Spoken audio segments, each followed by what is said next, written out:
Amigas y amigos de todo el Ecuador, tengan ustedes muy buenas tardes, bienvenidas y bienvenidos al programa. ¿Cómo han estado? Para mí una alegría enorme estar junto a ustedes nuevamente a través de Sonorama, la gran señal nacional.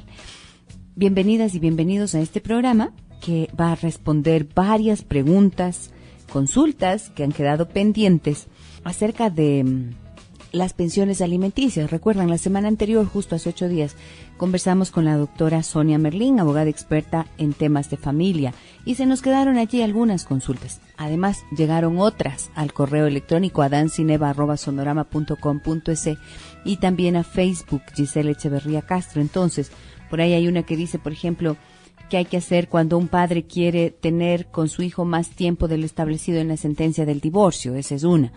Tengo otras que dicen, y bueno, si durante 10 años, mi hija tiene 10 años, nunca estuve casada con el papá, él nunca le dio nada durante ese tiempo, ¿y ahora qué puedo hacer?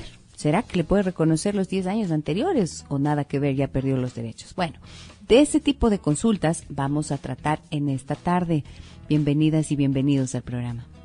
Tengo varias preguntas sobre este tema y las vamos a abordar con la doctora Sonia Merlín, a quien le doy ya en este momento la más cordial bienvenida. Hola Sonia, ¿cómo estás? Hola Giselle, buenas tardes. Bien, gracias. Muchísimas gracias por aceptar nuestra invitación y poder acompañarnos para que resolvamos y respondamos varias inquietudes que se generaron a raíz de la conversación que tuvimos la semana anterior. Con todo gusto. Muy bien. Quisiera empezar con una que me llega al correo electrónico adancineva@sonorama.com.es y me dice lo siguiente, mira, dice, si yo nunca estuve casada con el padre de mi hija y ella tiene ya 10 años, ¿puedo cobrarle al papá las pensiones alimenticias de esos 10 años que no ha pasado nada para ella? Porque escuché la otra semana que el pago de las pensiones corren desde el momento que se hace la denuncia y sale la resolución. ¿Qué pasaría con las pensiones de los años que no le ha dado nada a mi hija? Eso nos pregunta María Elena. Bueno, para María Elena, lamentablemente, en efecto, solo corre el retroactivo desde la presentación de la demanda. En un momento dado, cuando se hizo la reforma en el año 2009, se planteó en el proyecto que corriera desde, que el retroactivo fuera desde el nacimiento de la carga familiar, del alimentario. Pero esto no pasó y se quedó desde la presentación de la demanda. Lamentablemente ella no hizo uso, no ejerció su derecho en estos 10 años. Por lo tanto, si es que no se ha llegado, por ejemplo, si no se tiene un acta en un centro de mediación que se puede ejecutar, lamentablemente no le podría exigir estos 10 años, pero nunca es tarde para corregir los errores. A partir de hoy, ella puede plantear una demanda y recibir a partir de la presentación de la demanda la pensión alimenticia.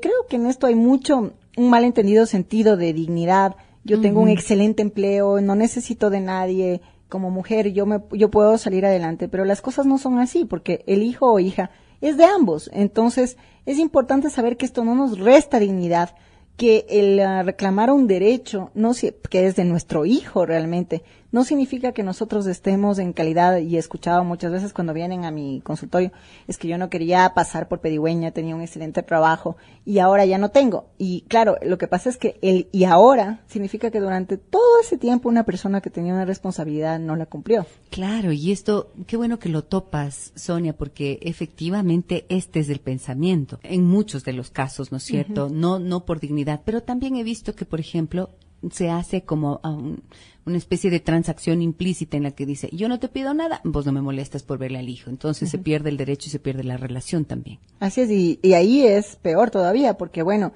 en este caso, como tú bien sabes, como psicóloga, además se está afectando ahí un derecho, porque el derecho de visitar es un derecho correlativo, es tanto del padre como del hijo, aunque en nuestra ley esté planteado que es el padre el que tenga que plantear una acción de visitas, una demanda de visitas.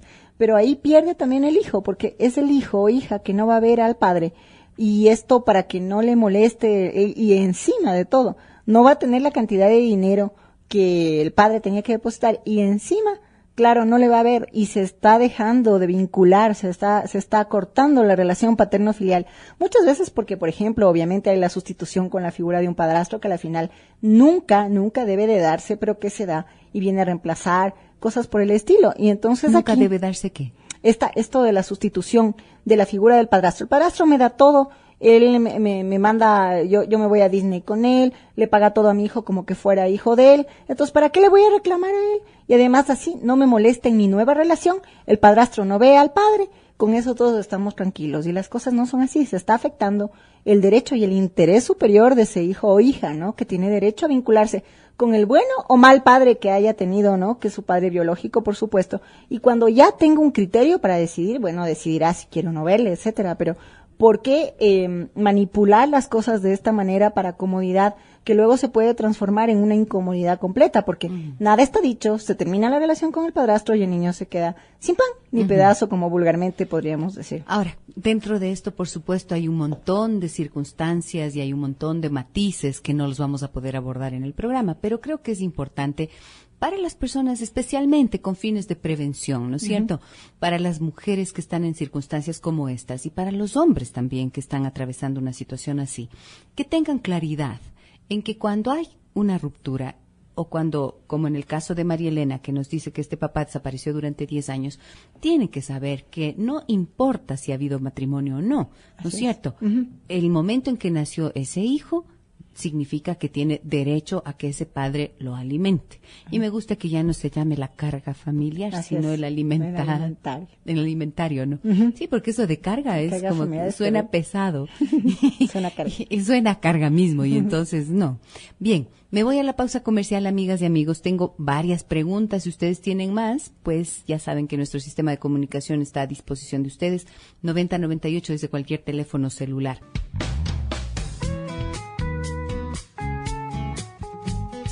Estoy de regreso con la doctora Sonia Merlín, abogada experta en temas de familia. Con ella hablamos acerca de estas dudas que existen cuando se trata de pasar alimentos a hijos después de un divorcio, de una separación o cuando no ha existido matrimonio. A ver, tengo acá una pregunta que me parece súper importante. Por si acaso, les cuento, si ustedes quieren llamarnos al programa, siempre están a su disposición los números telefónicos, el 323-9002. Y 323-9004.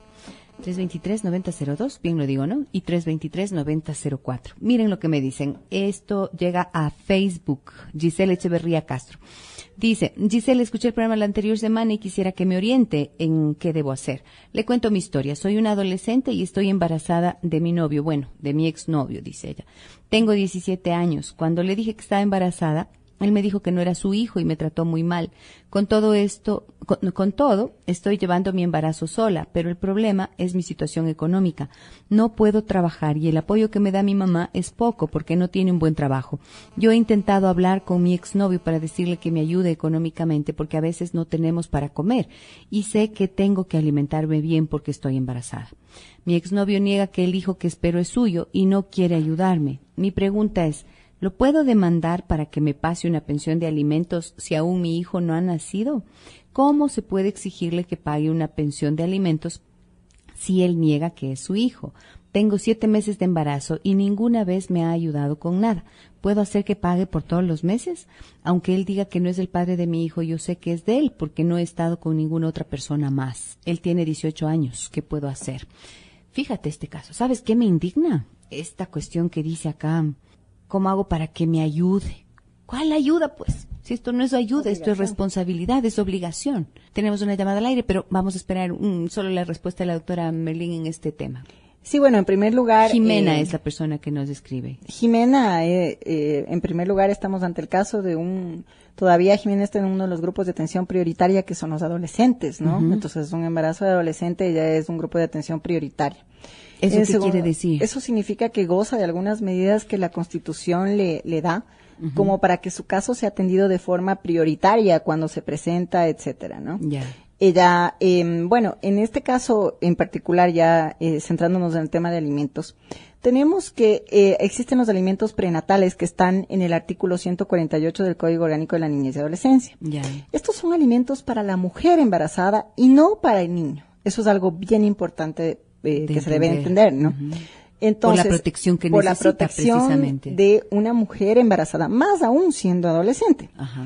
Entonces, dentro de estos alimentos prenatales está toda la cobertura de lo que son los gastos de puerperio, los gastos de parto, ya sea cesárea o parto natural, que ella debería de ir reuniendo todas las facturas de todos estos gastos, los de las atenciones ginecológicas, porque pese a que hay una ley mensuales, los así controles, es, los así chequeos. es, los controles, los ecos, los chequeos, cualquier medicina que tenga que tomar, porque normalmente la responsabilidad de este padre va a ser hacia ella y va a ser por la lactancia hasta el año de nacido el bebé. Hacia ella, son alimentos hacia ella, no hacia el bebé. Entonces ella tiene la oportunidad en este momento de demandar alimentos prenatales. No se le va a poder practicar una prueba de ADN porque el Código de Niñez y Adolescencia prohíbe la prueba de ADN en el naciturus o el que está por nacer. Pero a la vez también cuando nazca ya el bebé, sí se le podrá practicar el ADN y mientras tanto ella ya podrá haber recibido pues estos gastos, ¿no?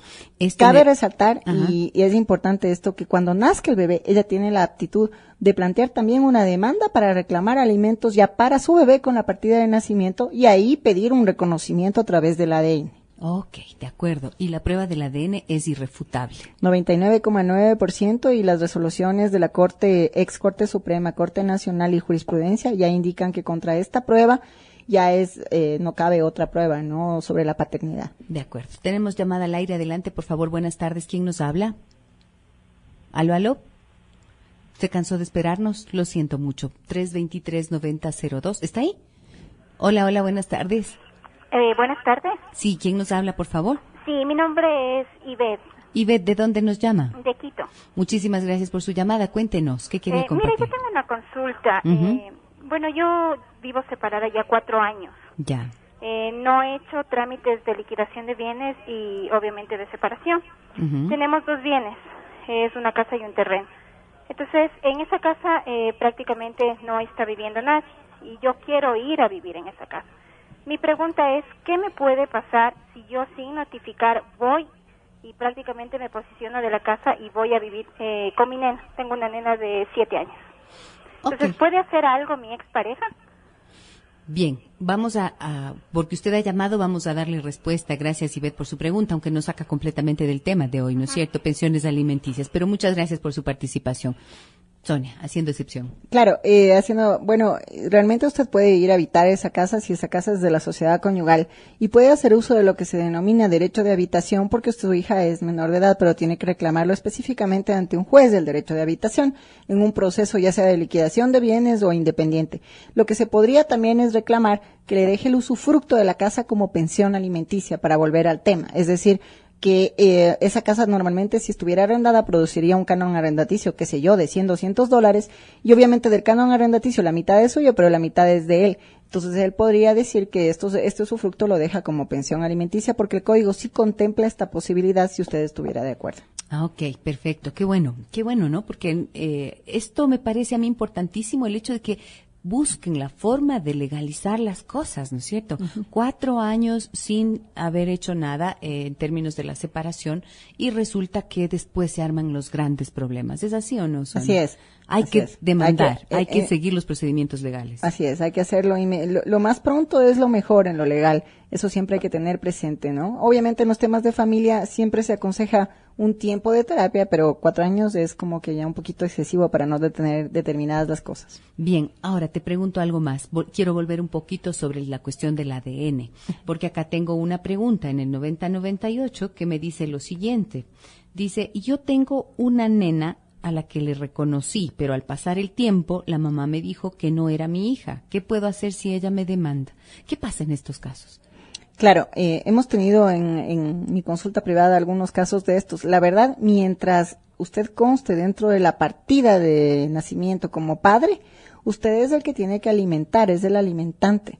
Por lo tanto, su obligación se genera por este reconocimiento que hay dentro de la partida, que es un reconocimiento legal, es decir, se presume su hijo. Y el problema es de que entonces usted tiene que plantear una demanda de impugnación de paternidad y tiene que seguir un juicio que es largo, es un juicio ordinario y ahí usted tendrá que probar que usted no es el padre, pero mientras usted conste en la partida se presume padre y tiene una obligación de alimentar. Si ella le demanda alimentos, usted podrá impugnar, rechazar, pero la partida está ahí y la partida es un instrumento público que de acuerdo al 169 se presume su veracidad y por lo tanto quien alegue lo contrario deberá probarlo y su única forma de probar es impugnando la paternidad mediante un juicio ordinario.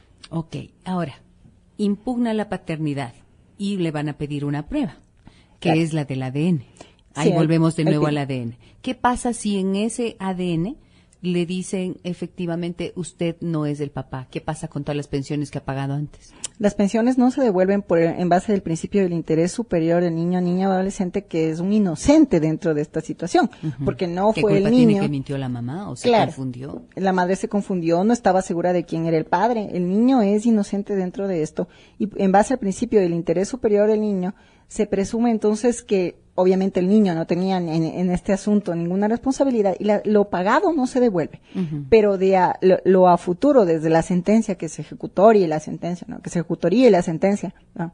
Y entonces a futuro no se devuelve, lo anterior no se devuelve, pero lo futuro, por supuesto que se devuelve, ya queda estancado y ya no tendría él que no tiene obligación nada. alguna. No, entonces ya la obligación se cancela. Ok, entonces, y si es que fuera el caso contrario, comprueban que efectivamente es el padre, ¿qué hace con esa mentira? Comprueban que él es el padre, entonces no hubo mentira, ¿no? O sea, él seguiría... No, porque ella le está diciendo que no es. Ella o sea, le dice, tú eres el papá de mi hija, y después de un tiempo le dice, no, ya no eres. Así, está como que jugando con él. En ese caso, bueno, él podría iniciar un juicio de daño moral por el perjuicio psicológico que le está causando a él y también, por supuesto, a ese niño o niña, ¿no? Que le está poniendo en esa situación de inestabilidad. ¿Cuál es mi identidad? ¿Cuál es mi derecho a la identidad? ¿Dónde está mi familia? Claro, obviamente, entonces, él podría alegar este perjuicio que le está perjudicando, evidentemente, al hijo o hija y plantear un juicio de daño moral, ¿no? Ahora, ¿tú qué piensas, Sonia, acerca de llevar estos casos, por ejemplo, a un tribunal de mediación en lugar de seguir los procedimientos de juicios? Francamente, yo estoy muy de acuerdo en llevar primero a mediación estos casos, sino que lamentablemente en nuestra cultura no tenemos una cultura de mediar. Y es más, en muchos casos, cuando las partes llegan o algo así, se les dice, bueno, pero ustedes trataron de llegar a un acuerdo. No, ¿para qué? No, y aquí no es que, no, ¿para qué? Siempre hay aquí en mediación, y yo creo que, y más en el ámbito familiar, un interés de por medio que es el interés del hijo o hija que está en el medio. Entonces, mediar significa justamente poner en el medio a este hijo y tratar de que ceder de lado a lado, porque en la mediación no es que vamos a tener nosotros todo el derecho y vamos a ganar todo lo que pidamos, ni la otra parte, sino la idea es justamente, como el término lo indica, que se llegue a un justo equilibrio, a un justo medio, en donde los intereses que se están contraponiendo puedan beneficiar más allá de las partes al hijo o hija. Correcto. Buenas tardes, me dicen acá en el 9098, me quedé sin trabajo, tengo 5 hijos, ¿cuánto debo pagar? En la primera parte, cuando leo esto que dice, me quedé sin trabajo, digo yo, no sé, mi bonito. Como decía mi mamá, no sé, mi bonito, le toca. Cuando toca, toca, ¿no? Algo así decíamos la semana anterior. Efectivamente, como habíamos conversado la semana anterior, el hecho de que una persona deje de trabajar y no percibe ingresos no significa que no tenga una obligación alimentaria. Por lo tanto, tenemos dos opciones. O se traslada esta obligación a los obligados subsidiarios, en este caso los abuelos paternos, ¿no es cierto?, en primer lugar. O la otra opción, sí, efectivamente, pagar el mínimo y conseguir rápido un buen empleo. Como habíamos observado la semana anterior, el mínimo es un porcentaje del salario mínimo, ¿no? Entonces, más o menos ahorita equivale por hijo a $80. Ya, ¿cuánto debe pagar por 5? 400. Es que, lamentablemente, ahí no puede superar el mínimo tampoco. Entonces, realmente ahí lo que tendríamos es... Sí, perdón, ando un poquito más sí, de la estás garganta. Tu gargantita un poco... Tu garganta pide un hals. Sí, sí. Y el problema es que no lo tengo. Qué pena. El problema es que un no lo poco de tengo. Agua ya te van a traer agüita, de ya te traen agüita, Sonia, sí. Entonces tenemos que realmente aquí ya la tabla hace un cálculo y te da el porcentaje y ese porcentaje se divide para todos, ¿no? Entonces ahí sí tenemos un pequeño problema con estos 5 hijos, ¿no? Que van a tener que sobrevivir con el porcentaje de la tabla dividido para los 5, es decir, 92 dividido para... Para 5. Sí. Máximo serían $92 lo que tendría que pagar. Claro. Máximo 90. Wow, esto es porque está sin trabajo. Claro. Porque le toca pagar, calcula, ahí, ese porcentaje se calcula en base al salario mínimo. Y no puede superar nunca el mínimo. Así ¿no? es, ok, no puede superar el mínimo, listo. Tengo más preguntas, a ver, me dicen acá. Porque está sin trabajo, por supuesto. Solo por esa razón, sí. 323-9002, 323-9004, me están pidiendo el número de la emisora, esos son 323-9002 y 323-9004, si quieren hacer consultas al aire. Me dicen, buenas tardes, y si un hijo tiene 18 años y no estudia, ¿hay cómo suspender la pensión? Por supuesto, cuando los adolescentes cumplen 18 años, empiezan la edad adulta. Y en ese caso, el adolescente primero tiene que comparecer ya como adulto al proceso. Sustituye a la madre que reclamó o al padre que reclamó los alimentos. Uh-huh. Y luego, obviamente, si es que no estudia, se suspende la pensión porque el Código de Niñez y Adolescencia establece que tendrá hasta los 21 años, pero si es que comprueba que estudia. Entonces, lo que ahora están haciendo los juzgados es, una vez que uno les pide la suspensión, le corren traslado a la otra parte, en este caso ya el adulto, ex adolescente, para que compruebe que con un certificado de estudios que esté estudiando. Si no comprueba eso, se suspende la pensión hasta que estudie, ¿no? Okay. Por supuesto. O hasta que cumpla los 20. Tenemos una llamada más al aire. Adelante, buenas tardes. ¿Quién nos habla? Buenas tardes, mi nombre es Mónica. Mónica, muchas gracias por su llamada. ¿De dónde nos llama? Le llamo de Quito. Cuénteme. Le voy a hacer 2 consultas. Claro. Mira, tengo mi hermano que tiene 3 hijos. Uh-huh. Ya. Una consulta, una sola. Él no está trabajando. Ya. Pero ya la mujer le ha mandado, la ex mujer ya le ha sacado las boletas para meterle preso. Ajá. Entonces él no está trabajando y no ha pagado. No está trabajando él. ¿Desde cuándo no ha pagado? Desde enero. Enero, febrero, marzo, ok. Pero no está atrasado. Por ejemplo, creo que le depositó de un mes. Ya. Pero ella ya le ha sacado la boleta. ¿Qué podemos hacer ahí? Ok, muchas gracias. Bueno, ¿y qué pasa con los meses que no paga? ¿De qué comen los sobrinos? Bueno, ahí tenemos el problema justamente, muy bien, Giselle, tu apreciación. Lo que sucede es que el señor no trabaja, pero no ha hecho el incidente de rebaja, como hablábamos la semana pasada. Si tú no rebajas la pensión, no indicas que no estás trabajando, ¿cómo va a saber el juez que no estás trabajando? Y además tienes que poner un incidente de rebaja y te tiene que rebajar el juez. En esto no es retroactivo. Es decir, desde enero, él plantea la acción hoy, será desde que dicte la resolución el juez. Es decir, estos meses los debe. Se practica la liquidación y si ya ha sacado la boleta la señora, significa que efectivamente ya se determinó que hay una deuda. Y esto es una deuda como cualquier otra. Esto no se condona simplemente, sino que esta deuda tiene la particularidad de que efectivamente haya premio personal en términos legales, lo cual significa en vulgar y simple que se puede ir presa la persona hasta que no cancele la deuda. Primero 30 días y luego sube el tiempo hasta llegar hasta los 180, ¿no? Ah, sí, si es que es reincidente. Sí, es que es reincidente. Si es que es reincidente, le pueden llevar hasta 180 días preso. Sí, la tercera vez 180.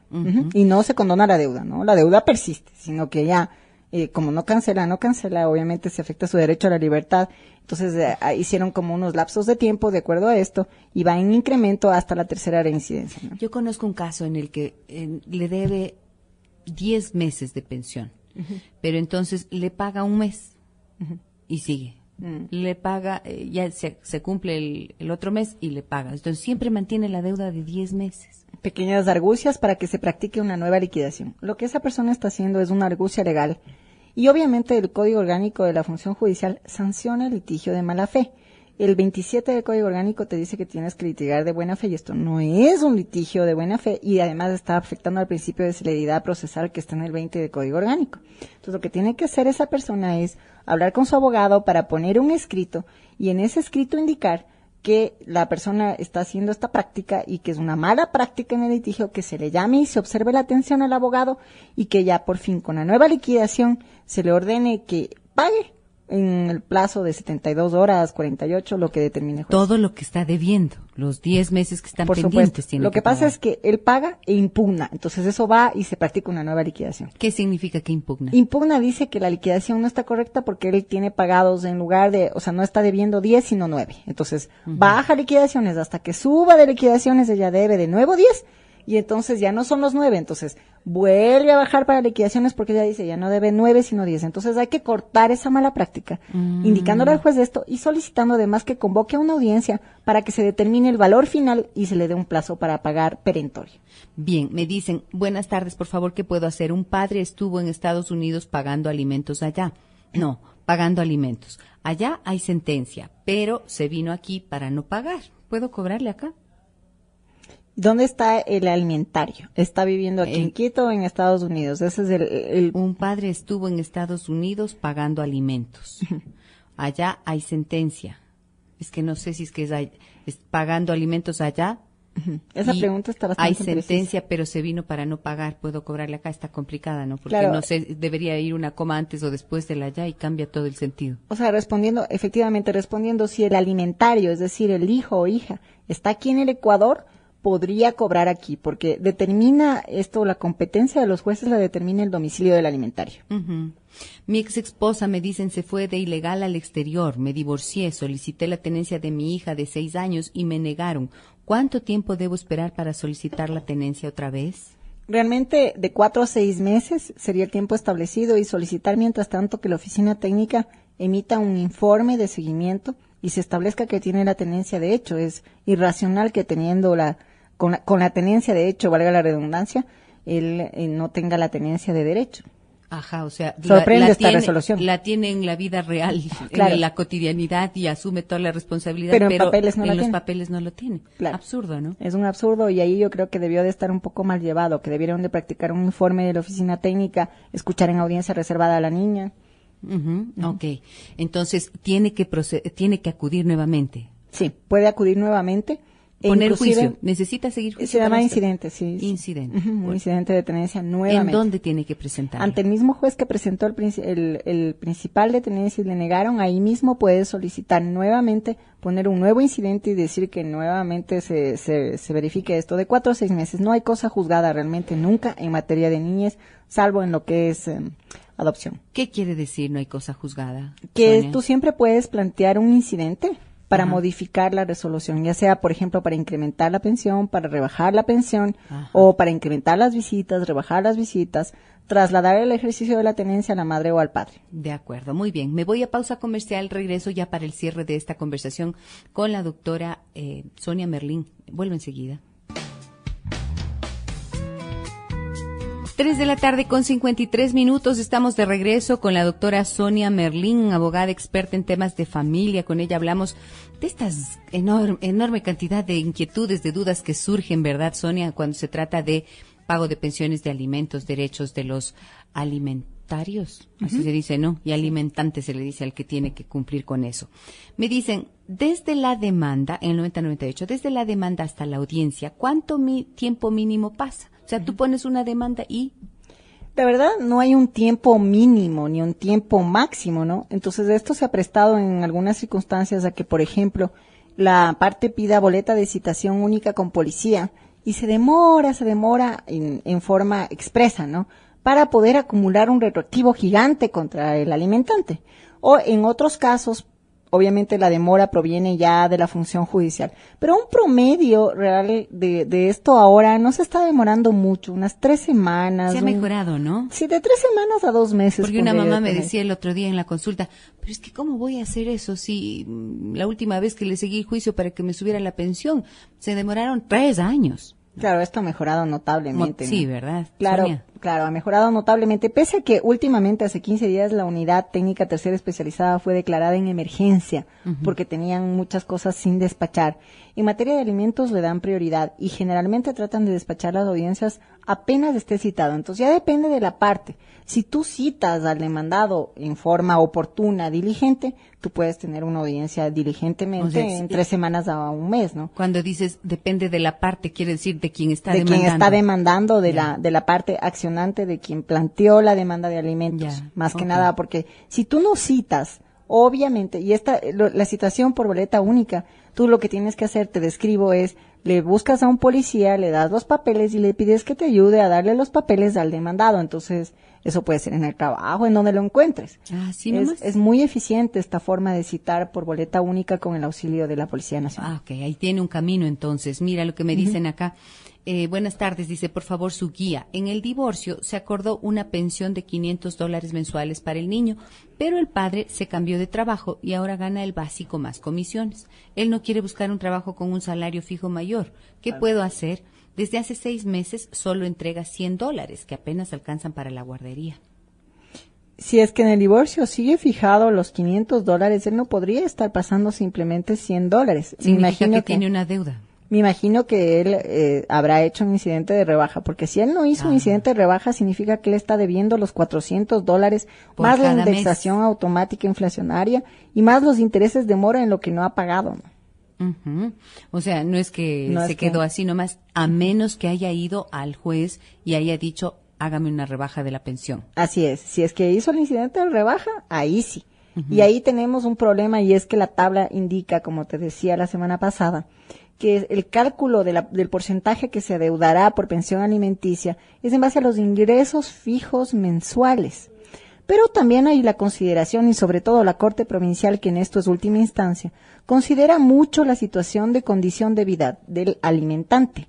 Entonces, por supuesto, por ejemplo, tuve un caso en que el gerente de una empresa pretendía ganar igual que sus empleados, él les afiliaba, él ganaba igual que los empleados supuestamente, pero presentamos prueba del movimiento migratorio, que viajaba cada rato, que él mismo pagaba sus viajes, le pregunté en confesión, él mismo pagaba sus viajes, en Facebook tenía las fotos de Australia, entonces obviamente la Corte cuando llegó esto le incrementó la pensión alimenticia, porque se presume de la prueba y en base a la sana crítica y el interés superior, que dada la condición de vida y que él es el gerente de la empresa, no puede ganar igual que sus empleados y un poco con la prueba complementaria le aumentaron la pensión. O sea, eso es una mañosería, ¿no? ¿Cómo Claro. lo entiendes tú? Tú que trabajas tanto tiempo en estos temas, Sonia, ¿cómo interpretas este comportamiento de un padre?